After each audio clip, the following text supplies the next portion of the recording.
Hey. Hey. I'm just using the mirror behind my phone to try and work out how far I need to hold the phone from. I was going to hold it like this, thought it was too close. I need to keep it almost a straight arm. Okay, if I hold it like that, it should be fine. Haven't really done that. Filming myself with the phone flipped around, so I can't actually see the screen. So anyway, we'll see how this goes. I just finished recording that song, live take or whatever it is. Had a little bite to lunch. It kind of hurts my arm a little bit. I rest it somewhere. Yeah, so I just finished recording that take and was just about to tidy the studio up. I could burp. Second suggestion. Hold on. Brutal. Yeah, I just finished. I just had a little bit of bite to lunch. Just literally finished lunch out of the burps now. I was just about to tidy the studio room up a little bit because I kind of haven't been making much music lately. I've been busy working on my house and doing other stuff. So my studio is not fully set up in like a functional way. Like there's, like I kind of started on, I'll just explain. So I started on the Isla, just kind of making a lot of the loops and stuff in that. I have to sync to the laptop still, but kind of making a lot of the loops and stuff in that. And then I used the Juno to record in the bass, like the boom sound. But that was just sitting all over in the corner there. It wasn't actually connected. So I kind of had to like quickly set that up. So there's kind of shit everywhere in here at the moment. I need to sort of just tidy up here a little bit. I'm going to move this Juno to actually go like here. So it's kind of always connected, which is where it usually lives. And then my laptop usually lives there. But the other thing, probably maybe like, I don't know, maybe like a year and a half, 2 years ago, I got rid of the desktop monitor, like the screen, and there used to be like a tray that would come here to put your keyboard and your mouse on, and then the monitor was up there and you could just plug your laptop off to the side and use as you would normally see set up. But I kind of went down this rabbit hole of just using all of the analog equipment, not for like a chin strokey reason, but just more, I kind of had all the equipment and I kept going down the rabbit hole of strictly recording everything.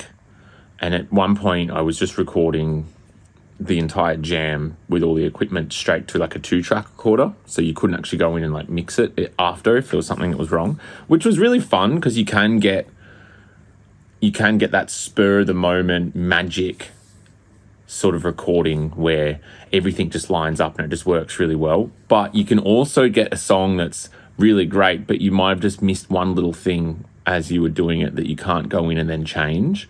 So as much fun as it was recording straight to 2-track, you kind of like feel, like how Daft Punk and all the like Jeff Mills and all the techno guys used to do it, because that's all there was just a DAT player. So the DAT player, it was kind of like a cassette deck that you would put in. I've never used one or even seen one, but you would kind of put that in, and then so you would have, like all your sampler, your drum machine, your mixer, your effects, everything would just go to 2 tracks, and then that would just get recorded into like a stereo file as opposed to like stems, what you have in like say Ableton or a DAW.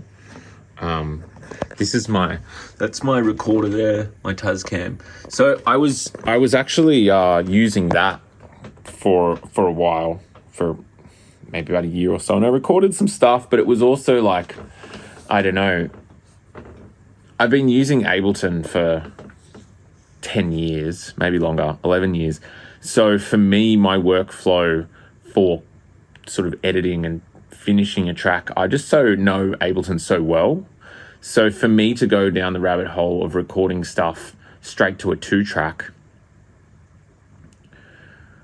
it was just very foreign, and it was fun at the start because it was just making it more challenging, which made it, but it also, like, you can really nail a song great, but then just small little things that you would like to maybe just bring up, or, you know, if the kick and bass, if there's a little bit of mixing you want to do with that, you can't really do it. So I've gone back now, well, only starting from this session, I've gone back now to actually recording the whole session into stems into the DAW. So you've got your kick separate, bass separate, everything. And then that means you can then go into the DAW and obviously make edits, mix it as well, which is the big thing, is you can get the mix, you know, because the stuff I was recording, the 2-track, the mix might have only been like 80%, where if I can come in and edit again later, I can get another 10%, get it to maybe, I can never get my mixes 100%. I don't think many people can. Actually, no, a lot of people can. Mike Dean, for starters, holy shit.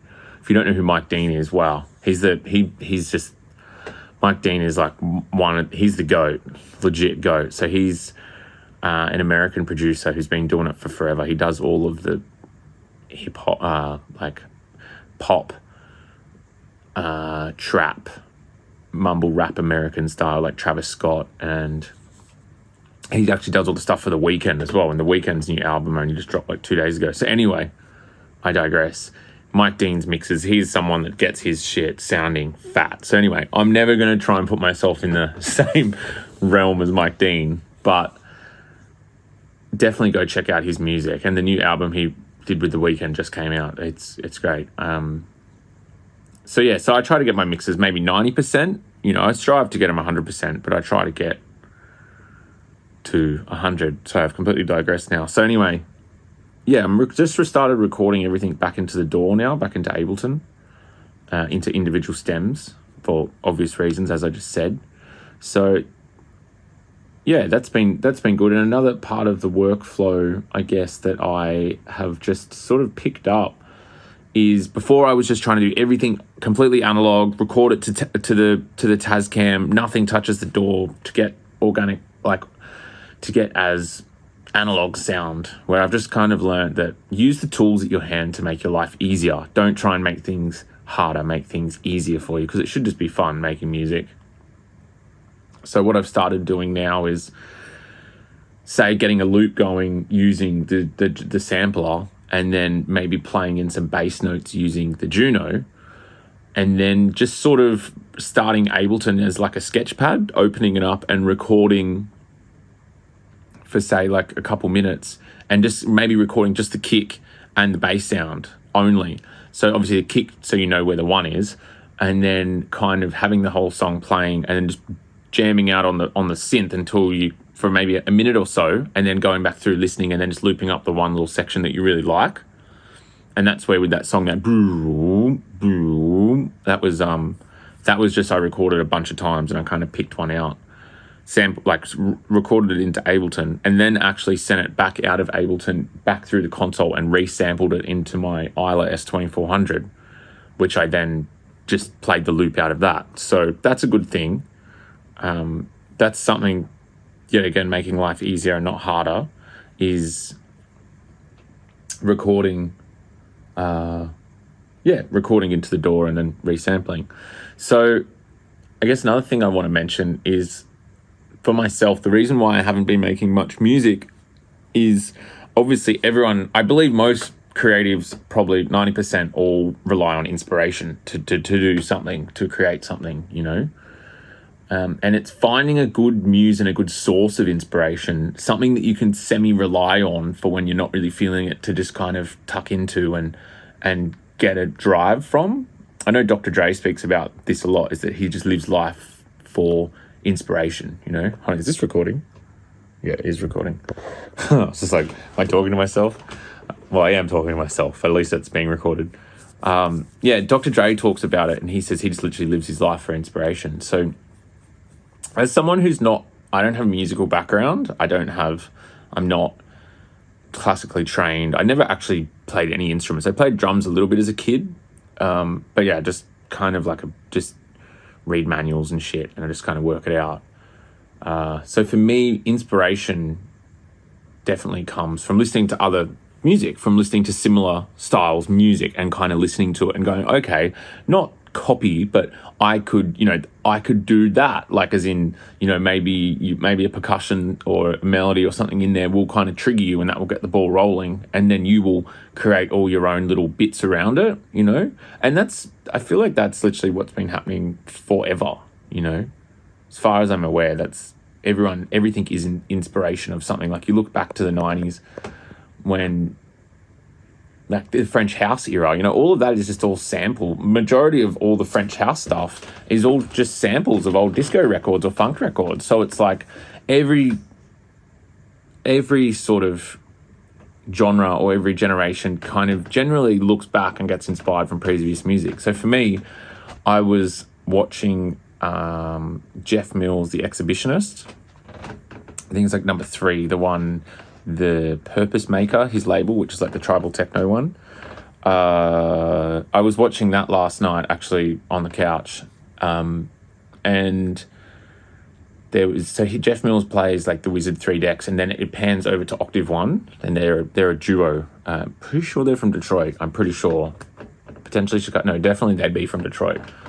I'm not 100% sure, but the sound is the Detroit sound. So correct me if I'm wrong, please, because I could just simply Google it after this, but I'm not going to Google it. Anyway, I digress. So, yeah, Octave 1 was super inspiring. Just watching that last night, and I actually heard that pitch bend, like, boom, sort of sound. They used it in that, and that's what was the inspiration for me. So I came here this morning and kind of put a drum loop on, and then just played with the synth to try and get like a boom, which, that's fine. It's inspired by, it's not like sitting down in the door and like copying where every single sound goes, and for me personally, that's a source of inspiration at the moment. If I'm wanting to make music, I'll just like put some records on and just like listen to some shit and just take a song and any random song that you got in your collection and just like listen to an element and then go and try and sort of recreate that element, but to your own style, and then just build around that. It's just better than sitting there with a blank page or a keyboard and being like building a chord progression, because that's just not it for me. I can't do that. So yeah, that's pretty much it, really. So yeah, that's all I really got to talk about. Look, Lord's come in to say hello. Hey, Lord. Say hello. Are you hungry? Are you hungry? Are you? Oh, nice little leg rubs. So Lord's in here now. He's like, don't put the monitor there. Don't put the screen back there. That's my little seating spot. So he's there now. So yeah, the other thing is I was mentioning about how the monitor was there and the keyboard was there. So I'm about to do that now. I'm about to add I've got the monitor tray out there. I'm going to put that in, put the monitor in. So now I can start. As fun as it's been having just the laptop sitting over there, obviously that means any computer mixing or any work you want to do, you can't get in the center. Like you can't sit in between the speakers. So unfortunately the screen's going back in there, keyboard's coming back in, and then we can do some sort of mic downs. What do you reckon, Lord? Tell everyone bye, Lord. By everyone, I mean no one, but you know what I mean. That's all Lord's got to say.